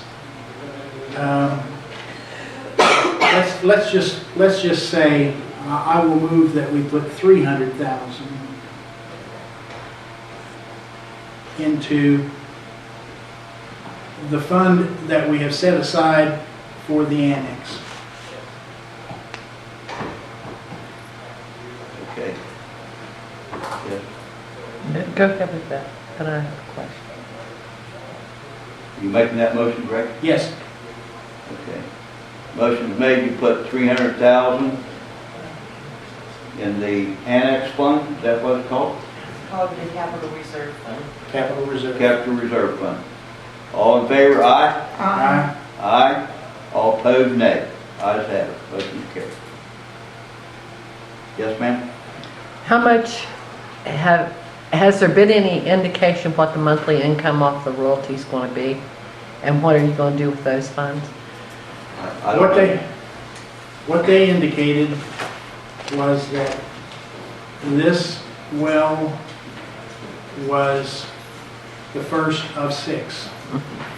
And the county owns various percentages of those 6 wells, or those 6 laterals. And that this, the payment that we received was on the longest lateral, which means the most production, and we owned the greatest percentage in that of any of the 6. As it looks like, assuming normal decline curves, I would estimate that we would get between $50,000 and $60,000 a month off of the first well. Then we've got, it won't be as big as that, but we've got, you know, as those wells come into the distribution phase, which is about 6 months after they go into production, and we get the first, you know, we'll be getting 6 more large checks when those 6 wells come online or come into the distribution phase. And in addition to that, the existing wells, we get the monthly production. So there's not much way of knowing, but it's going to be a lot of money. Let's put it that way. And at this point in time, my thought is go into the general fund, and then we can allocate it as necessary. You know, we can at any point in time when we have, and I'm assuming I'm correct on this, when we have more money in the accounts than we would operate for a couple of months or 3 months, that we can allocate and put money into the rainy day fund or the annex fund. Yeah, all we do is do the budget revision, Budget take the revision. fund revenues over to expenditures that I write to those funds. Right. So, you know, as we go along, you know, this, yeah. Folks, the revenues to the county are going to be, I mean, in the severance and the royalty check, we received about 40% of our annual budget in 1 month there. And it wasn't budgeted. So, and that's, you know, I know there's probably people that will criticize me for this, but I know on my personal royalties, Betty and I consider it pennies from heaven. And that's kind of the way it is with these funds. We're How many acres do we own out there? 227. 227. And it's 31% of the Nero unit, that's the unit that's being produced. You all have 31%, 116 acres of your properties on it. 1.046 was the revenue percentage that we signed on, which is about a third of the well. Okay, you got any more motions? Nope, that takes care of it. Okay, we'll move on to the last item, county website. Okay, I need a motion. Here a couple months ago, I brought in the design and asked for your approval, and you kind of gave the nod, but you didn't have a motion. And I need a motion with documentation of it to give it to Rice so they can take it out of the development phase. That's the first thing.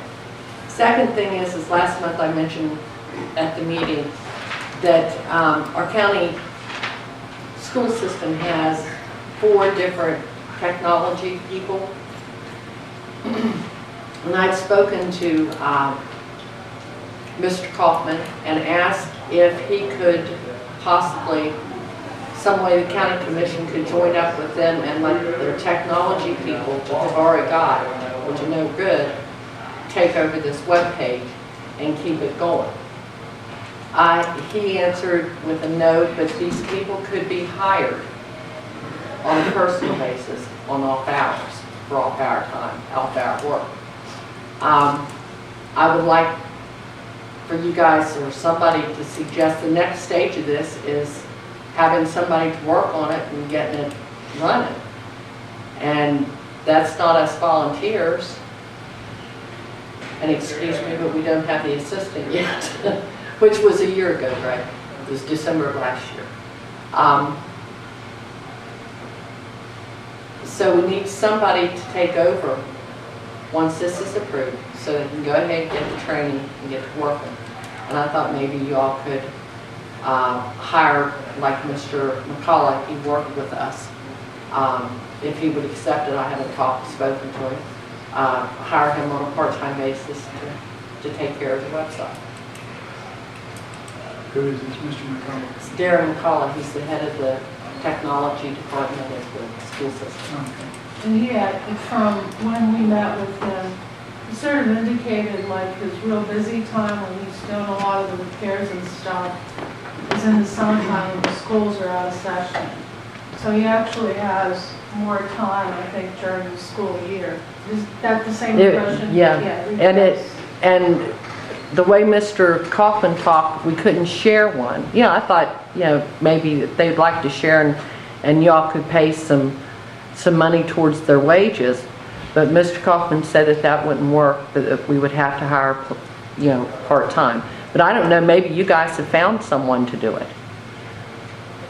Well, the ideal thing would be once an assistant is hired, and if that person is competent and has the computer skills, they could probably maintain it. And that wouldn't involve any outside or another person.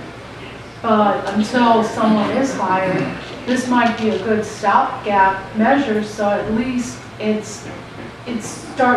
it moving. I mean, we've done all we could do. I talked to Mrs.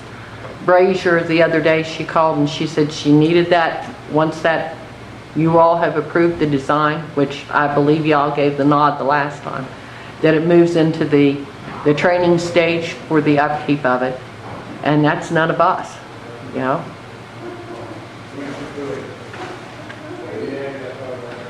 Well, I will move that we accept the website. Changes can be made, Yeah. I'm assuming, so. Okay. Motion's been made, we accept the website. All in favor, aye? Aye. All opposed, nay. No nays. Motion is carried. Now, as far as hiring somebody to keep it up, I don't know anybody that, you know, I met this Mr. McCullough at the school over there. I met him and talked to him. Now, I don't know anybody else. If anybody else has anybody they know or whatever, speak up. I sure can't take care of it, I can tell you that right now. It would be a part-time temporary position until you could get somebody. And they wouldn't have to have an office because they could do this with a laptop wherever they are. I could recommend someone, they're not even in this area. And her name is Annie C. She actually developed and did the web page for Tyler County. And did a pretty decent job. I mean, she's got the computer skills. And I can give her your contact information and you can discuss it with her. She is not currently in the area. Her and her husband are traveling all over the country. But she has done a lot of computer work and has actually worked with her and those folks on the development, whatever. So her Connor is familiar with her abilities. But I'd have to check with her to see if she would even be interested. She's been very reliable in the work that she's done. I would suggest that the committee contact Mr. McCullough? And see what his feelings are, and get back with us.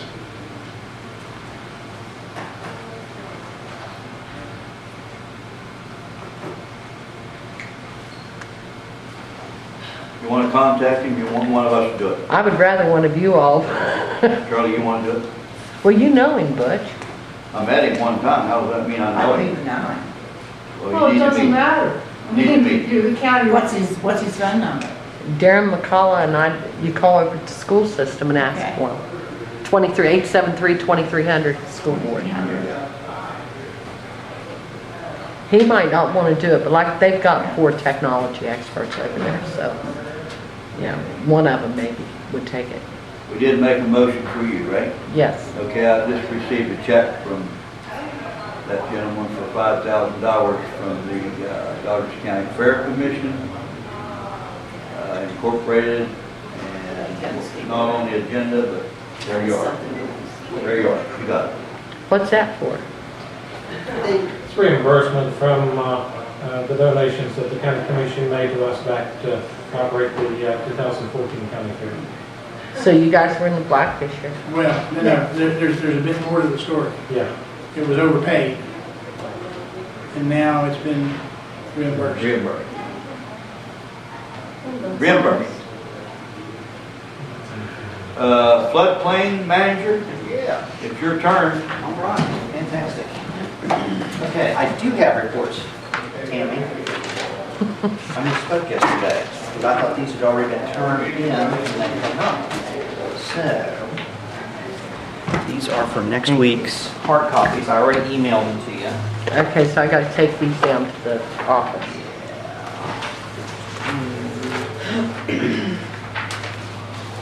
Here's the new approved pen. What about your copies, though? Yeah, I've got plenty of extra copies for anybody that wants them. Tammy. Thank you. Is that letter? Anybody else want a copy? DCMS letter. All right, so since we last met, We had a total of 8 new applications that came in. 6 of the applications were outside the floodplain, 2 of them were in. The 2 that were inside the floodplain is 14-308 for Console Energy. That's the Sherwood to Buckeye Creek water line. They're just doing a small water line to one of the facilities there at Sherwood. It's a surface water line project, so it won't be underground. It's awaiting additional permits from the other regulatory agencies. The other one that is inside the floodplain is 14-313 for Antero. It's the Tamela Compressor Station. It's located in Central District. And it's a compressor station construction project, and again, we're awaiting additional permit approvals from other regulatory agencies on that. Approved, there were 8 total approved during that time frame. The 6 that came in that were outside of the floodplain, those were approved. And then 2 additional ones that had been going through the process. Those 2 were 14-282 for Antero. It was the North Canton Connector Access Road, number 10. That is for installation of a temporary timber mat air bridge over Riggins Run. And they have full studies, shows 0 increase to the BFE, base flood elevation, and all of the additional regulatory permits were received. That one, I missed it on the last report, so that's why that one's included. That should have been, because it was approved, or everything was done back on 10/8. And in 14-305, my apologies. And that was the Swisher Tank Pad to Snake Run Tank Pad water line for Antero. And again, all the permits were received on that one, so that was valid and good to go. We still have 16 pending. And there are a couple of these pending ones that I need to talk to you all about after the meeting for a private brief. We received a bill from our consulting agency, CME Engineering, for the work that was done on the Oxford 43 application for EQT. That's the one that they applied for and pulled again from the Huff properties. So the total bill on that was $3,067.75. The total permit that we got on that permit fee was $32.50. So that fee is covered. However, by the ordinance, we take this now and pay this bill to CME Engineering, but then this actually is billed to EQT because they're responsible to take care of any studies that we take care of. So Beth, I'm going to hand that back to Beth, please. So we'll be getting that back as well. The only other thing that I have is that we're still on the books for November the 18th at 3 p.m. for the injunction hearing for Terry Kay and Joanne Ross for their property. That's it. That's all I've got. That is, I believe, Tuesday. Yeah. That's actually the commission meeting day. I'm going to miss the commission meeting and I'm going to miss the court. Okay. I won't be here. Okay. All right. Well, the court hearing is at 3 o'clock upstairs, and the commission meeting's at 6 here. Yeah. So, busy day. Come out and take every meeting. Okay. Any questions? Yes, it doesn't have anything to do with any of these. I received a call from a landowner, and he said he contacted you. It's pertaining to a bridge over that you and I visited. Yes. Okay. Yeah. What can we do there? I'm not sure. I've already talked to Ralph. We're going to actually go out and look at it again today. So you're more than welcome to come along with us if you'd like. Shirley, you're more than welcome to come along as well. And we're going to try to get on the core in, see what we can do. But that bridge, it's one that we have talked about before. It's on Big Flint, right, I believe. Mm-hmm. And it needs to come out of there. It needs to come out of there. So I don't know. At the end of the day, what's going to happen is all the different agencies are going to be doing this number, pointing fingers and saying, well, that's not our responsibility, it's their responsibility. And they're going to say this. I don't know if it's something that the county is going to have to undertake and actually expend to get this thing removed and replaced. I'm just not sure yet.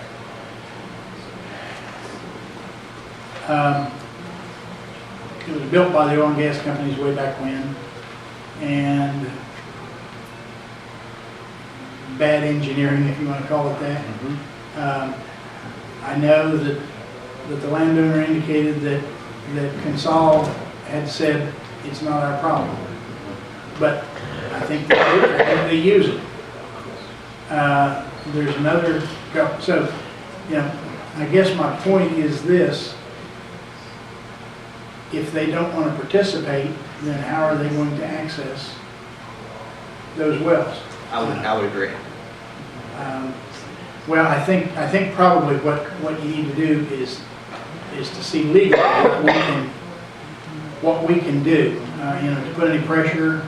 I don't think any of them want bad publicity. So I would think that they would be willing to work, but who knows?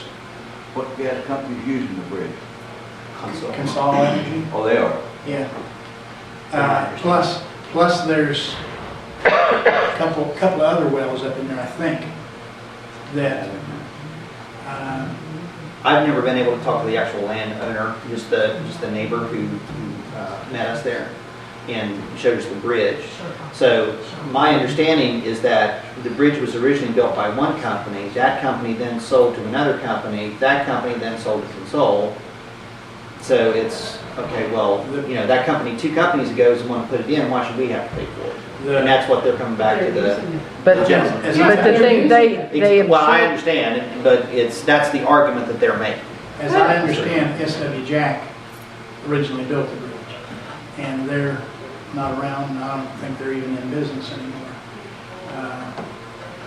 But yes, Consol is using it, and if you have trouble, if you want to talk to the landowner, he works down Fairview, and he's there, I think, in the afternoons. And I can give you his name, unless you already have it. I don't. Okay, his name is Jim.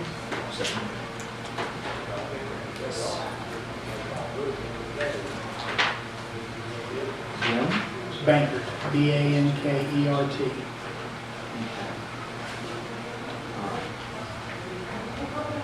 And maybe we'll stop in and see him this afternoon on our way out there. I don't know if he's working today or not, but We can stop in and see him. If you live right there, close. his wife works there too. His wife. What's his wife? Pam. That works. So, yeah, we're gonna go out and, I've already contacted Ralph, we're gonna go out and look at it again today. So, did Mike Webb get a hold of you the name doesn't sound familiar? from Central Station? No. Not that I know of. Was there a question on? He wonders if he's in a flood zone, that they've got him in the worst flood zone. And the bank is making him get flood insurance. I did have one gentleman come in, maybe that's who it was. I'll have to look back through my records, but I had one gentleman come in and the bank is placed in the floodplain. Yeah. And so we're trying to go through the official FEMA LOMA process, letter of map amendment, to get him out. So he has to get an elevation certificate done, and then, so he's working with Dan on that.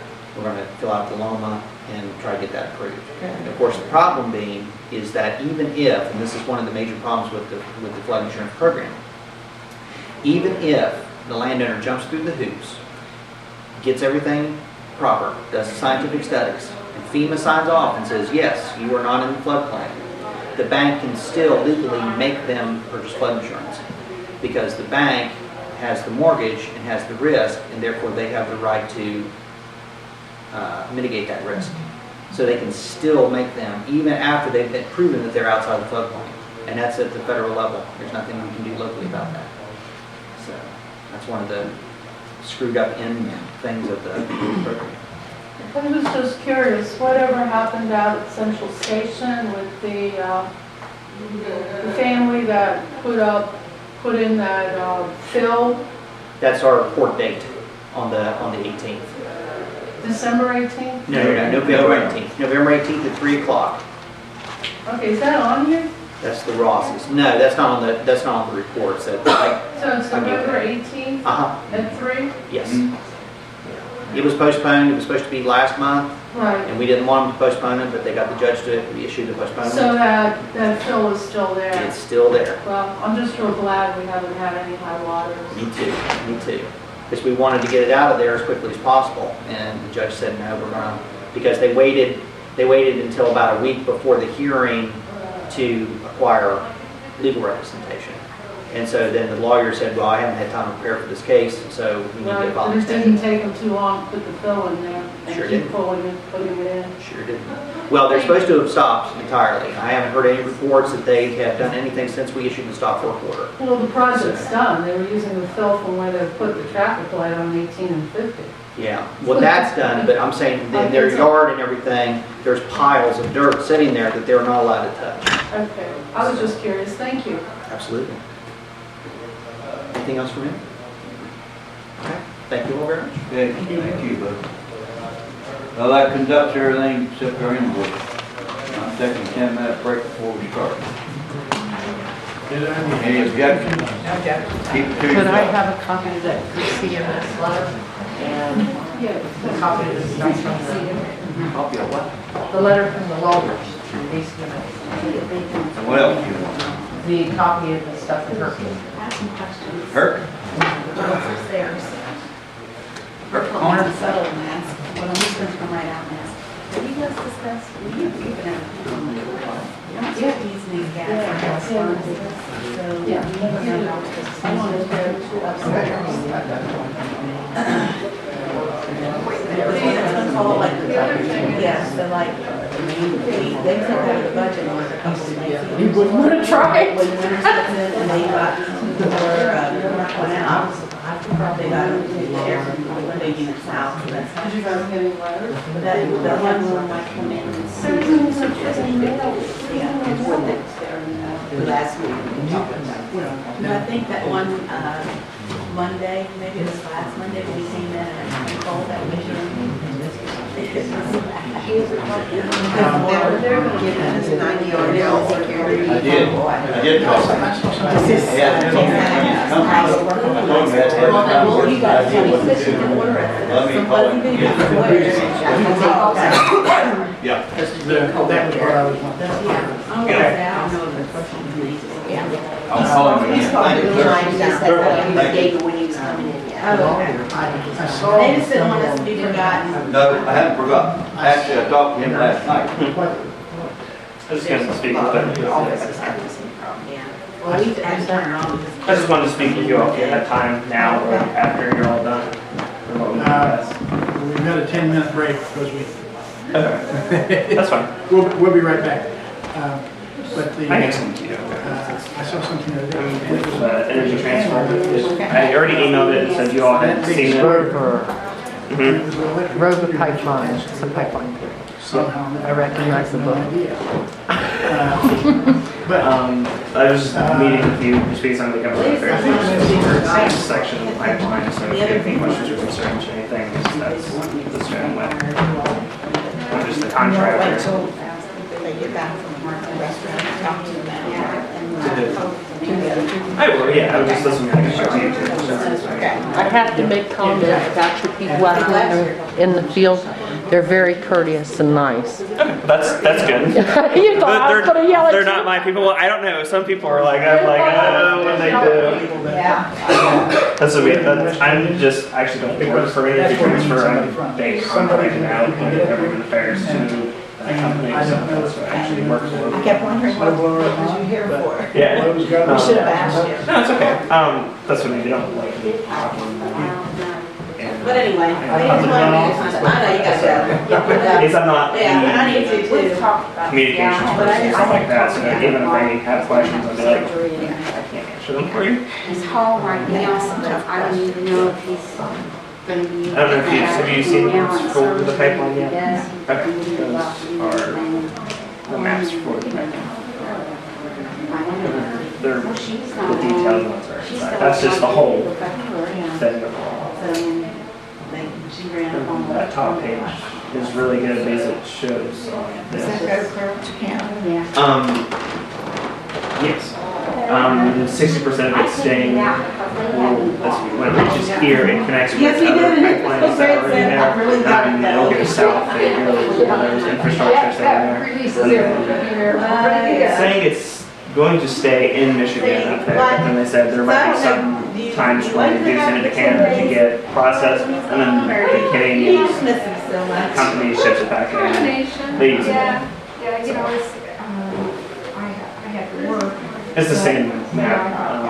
It's One of the, it's extra time, so I'll try to, this is really. there's two little sections, okay, that's the main section. Time just goes right on by. That goes to Dodge County and then Michelle, what are you little- gonna do, just go lay on house the whole time? There's an extension and then the main pipeline, that's why there's two different spots. Days off school and Right. that, On the inside, it's more detailed for sure, but it's, that's why there's two purchases, both for that little part and there's both for that. although she was Very favorite. then, you know, her daughter, you know, not big project. Yes. I mean, the first part of this week,